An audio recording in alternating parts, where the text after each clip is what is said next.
Bonjour à tous, bonjour à toutes, hello world. Donc pour cette nouvelle vidéo, on va se caler sur les énergies de la pleine lune, puisque vidéo un petit peu tardive. J'avoue, je suis pas tout à fait à l'heure, mais pas mal de choses à faire, et du coup, c'était un petit peu complexe de trouver le moment. Alors, de ce qui me vient spontanément avec cette pleine lune, c'est quand même une lune où on a tendance au ralentissement, on a tendance à être embourbé, je dirais, dans des choses qui ont du mal à se mettre en place, qui ont du mal à avancer.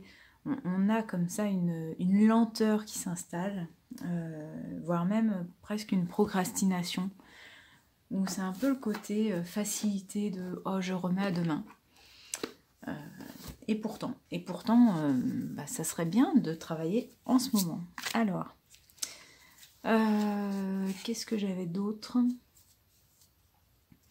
J'avais une lune qui, à mon sens, au niveau de tout ce qui était communication, était beaucoup plus fluide. C'est comme s'il y avait, de cet ordre-là, par contre, les choses glissaient beaucoup plus facilement. On va trouver les bons mots, on va s'exprimer avec plus de clarté, on va avoir les idées plus nettes également. Donc c'est dommage de garder cette capacité-là finalement en latence, parce que le reste des énergies est plutôt de traîne savate. Voilà. Alors, on va voir maintenant ce qui se prépare avec l'oracle. Allez, avance rapide.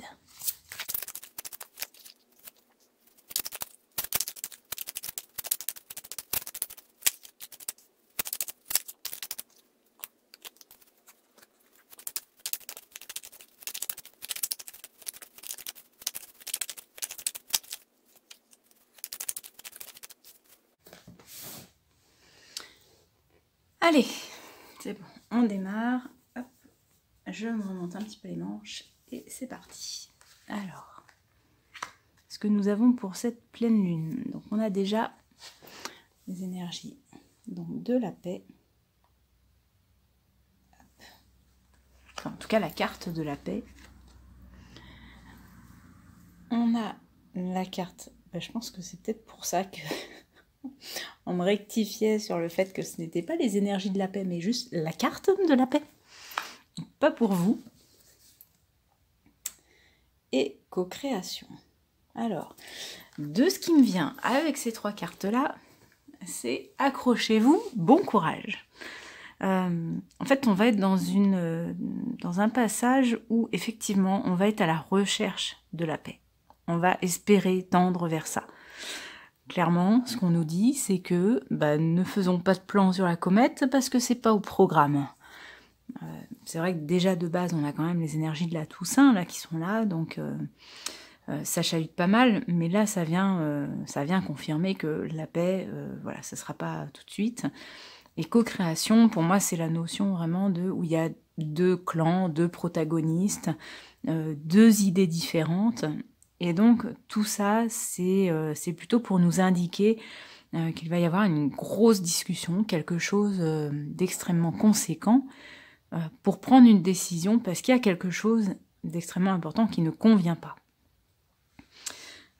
Ça peut être par exemple, voilà, on a deux notions ou deux envies de chemin de vie qui ne sont pas identiques. On a fait un chemin ensemble et il y a un moment donné où là, il faut mettre les points sur les i et constater que malheureusement, non, on ne va pas dans la même direction.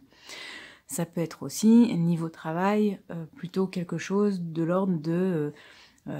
on s'est donné beaucoup les moyens pour atteindre un objectif, et puis finalement, on se rend compte que le poste que l'on brique n'est pas, ou celui qu'on nous fait miroiter, n'est absolument pas celui qui nous convient. Et donc on se dit, bon, jusque-là, c'était pas grave, ça patientait, mais là on se rend compte que vraiment on commence à être un petit peu... j'entends le couteau sous la gorge. Donc c'est là où il faut mettre les cartes noires sur table et choses noires sur blanc, parce que Là, on n'est pas sur des sujets de discussion légers. On est quand même extrêmement dans le côté bâtisseur de vie, hein. C'est-à-dire que là, on a l'échiquier, donc c'est-à-dire c'est une stratégie, c'est une stratégie de vie, c'est pas rien. Faut savoir par quel chemin on a envie d'avancer. Et puis là, la co-création, voilà, on voit bien qu'il y a un bâtiment en pierre aussi qui est là, donc c'est pas anodin. C'est pas, on va pas construire, je veux dire, on va pas construire une pyramide sur un bac à sable. Voilà, clairement, ça va être plutôt casse-figure, pour pas dire autre chose. Donc là, ça ne nous présage pas forcément des discussions dans le fond peu agréables en tout cas, mais dans la forme, c'est là où on a de la chance quand même, c'est que, comme je vous disais auparavant, c'est qu'il y a cette notion de fluidité dans la communication. Donc ça va un petit peu faire tampon sur ce que l'on a à dire. Heureusement, parce que ça pourrait vite voler en éclats sinon. Donc discussion, franc-parler et discussion conséquentes, qui ont vraiment un intérêt important sur des sujets graves, mais où il faut dire les choses et où on va les dire de manière le plus juste possible. Ensuite, les énergies en excès. On a l'insécurité, ce qui est pas étonnant, puisque on est quand même sur des sujets graves, hein, c'est ce que je disais, donc évidemment que ça va nous chambouler, évidemment qu'on va pas se sentir à l'aise. Parce que, imaginons, vous étiez sur un poste où ça arrivait à tenir, en tout cas jusqu'à présent, là vous vous rendez compte que vraiment ça le fait pas et que vous devez dire stop. Dire stop, ça veut dire que derrière, on n'a plus forcément de travail, on a peut-être moins de droits, on a moins de sécurité financière. Donc évidemment, tout ça, ça a un impact et ça joue sur notre insécurité. Les énergies en défaut, la transformation. Comme je vous disais, on en revient au fait que ce côté un petit peu défaitiste, c'est-à-dire on va dire, bon, il y a une discussion nécessaire, on va mettre les choses sur table, c'est des sujets graves, donc ça implique que derrière ça génère une insécurité, mais en même temps, comme j'ai tendance à avoir des énergies un peu lentes, un peu en pause, je vais avoir du mal à transformer tout ça. C'est-à-dire je vais avoir du mal à rebondir, je vais avoir du mal à avancer ensuite. Ce qui peut nous aider, c'est que les énergies de la pleine lune ne restent pas pendant 15 jours, heureusement. Mais en tout cas, on est dans cet ordre-là où, je dirais même pour certains, ceux qui ont du mal à dire les choses, les très grands timides, des choses comme ça, on peut même être tiraillé un peu entre deux feux, de se dire mais là ça me convient vraiment pas du tout, et de l'autre, j'ai pas forcément envie de changer, de voir autre chose, de rechercher des trucs, de redémarrer à zéro. Bon, clairement, après, vu le tirage et vu les énergies, moi je vous dirais que et alors, même si effectivement ça vous met dans une insécurité, écoutez-vous, parce que là, clairement, vous êtes dans une situation qui ne vous convient pas. Il y a en tout cas quelque chose de fondamental dans votre vie qui ne vous convient pas, et il est important de mettre le stop, le holà, et puis c'est pas grave, parce que même si vous n'avez pas envie de redémarrer tout de suite, de rebondir tout de suite, on est quand même à une période où on se rapproche petit à petit de l'hiver, donc on a des énergies qui vont être un petit peu plus lentes, mais ça sera pour tout le monde pareil. Donc on va moins avoir cette notion de rester sur le quai de la gare pendant que le train part sans nous. Ça va être un petit peu tous dans la même chose. Ok. Qu'est-ce qui me vient d'autre ? Pas grand-chose, je pense avoir fait le tour. Donc en tout cas, voilà, bon courage. C'est toujours pour du mieux derrière. C'est-à-dire que là, la situation, en tout cas ce qui est mis en lumière là pendant cette pleine lune, c'est quelque chose qui n'était pas nourrissant pour vous. C'est quelque chose qui n'était pas bon pour vous. Et du coup, là, on est en train de vous le mettre sous les yeux en disant, regarde, voilà, c'est stop, ça ne te convient pas. Et il est temps de tourner la page pour aller vers autre chose.